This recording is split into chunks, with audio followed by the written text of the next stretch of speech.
ഇല്ല, കുറച്ച് കക്ക ഇട്ടിട്ടുണ്ട്. അത് കഴുകി വേവിക്കണം. അത് എല്ലാം പിളർന്ന് വരും. പിളർന്ന് വരുമ്പോൾ അതിൻ്റെ വെന്തെന്നുള്ളത് അറിയുന്നു.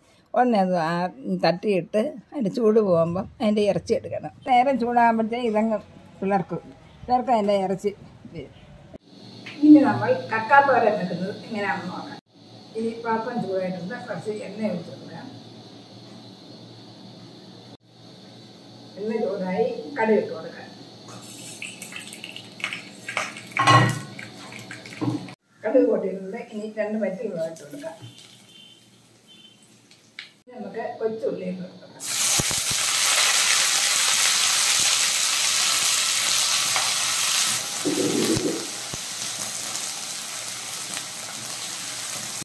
അത് വഴന്ന് വരണം. ഉള്ളി നല്ലോണം വഴന്ന് വന്നതിന് ശേഷം നമുക്ക് അതിനകത്തോട്ട് കൊടുക്കാം.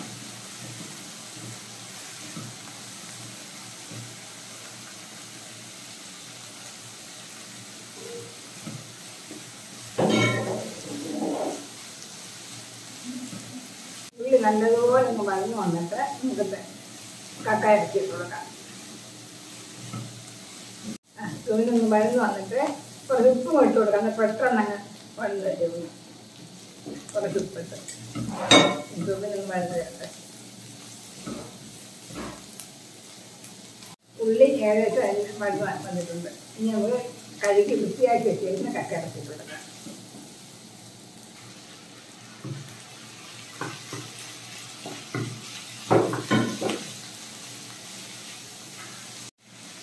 നല്ലോണം ഉടച്ച് കക്കയുടെ എല്ലാം ഉടച്ച് ആ ഒരു ഉള്ളിക്കകത്തിട്ട് നല്ലതുപോലെ മിക്സ് ചെയ്ത് വഴറ്റിയെടുക്കണം. വഴറ്റിയെടുത്ത് ഇനി നമുക്ക് അരത്തി വെക്കണം. ഇനി നമ്മൾ ശകലം വെള്ളം തെളിച്ച് കൊടുക്കാം. എന്നിട്ട് അടച്ച് വെച്ചൊന്ന് വേവിക്കും. കറിച്ച് വേണമല്ലോ, വെച്ച് വേവിക്കും. ചെറുതീയിൽ ഒരു 10 മിനിറ്റ് അടച്ച് വെച്ച് വേവിക്കട്ടെ. കുറേ തേങ്ങ, 1 സ്പൂൺ മുളക് പൊടി, 1/2 സ്പൂൺ മല്ലിപ്പൊടി, ഒരു 1/4 സ്പൂൺ മഞ്ഞൾപ്പൊടി, ഇച്ചിരി മസാലപ്പൊടി. ഇതെല്ലാം കൂടെ നമുക്കൊന്ന് മിക്സിയിലിട്ട് ഒന്ന് അരച്ചെടുക്കാം.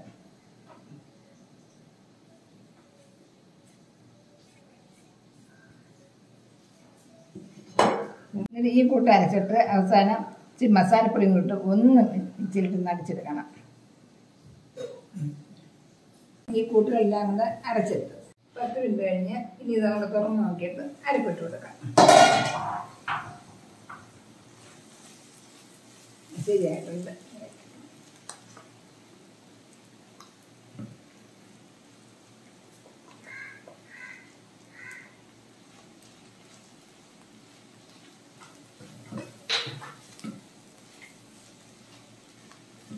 മിനിറ്റ് കഴിഞ്ഞ് അരപ്പിട്ട് ഇനി കുറച്ച് ഉപ്പ് ഇട്ട് കൊടുക്കാം.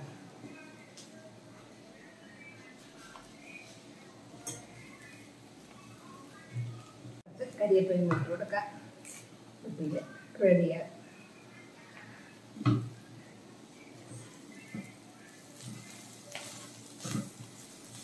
നമുക്ക് അടച്ച് വെച്ച് ഒന്നുകൂടെ വെക്കാത്തോടെ റെഡിയായി. ഇനി നമുക്ക് അടുത്ത വീഡിയോയിൽ കാണാം. ഏറ്റവും നല്ല രുചിയായിട്ടുള്ള കക്കാത്തോരൻ റെഡിയായി.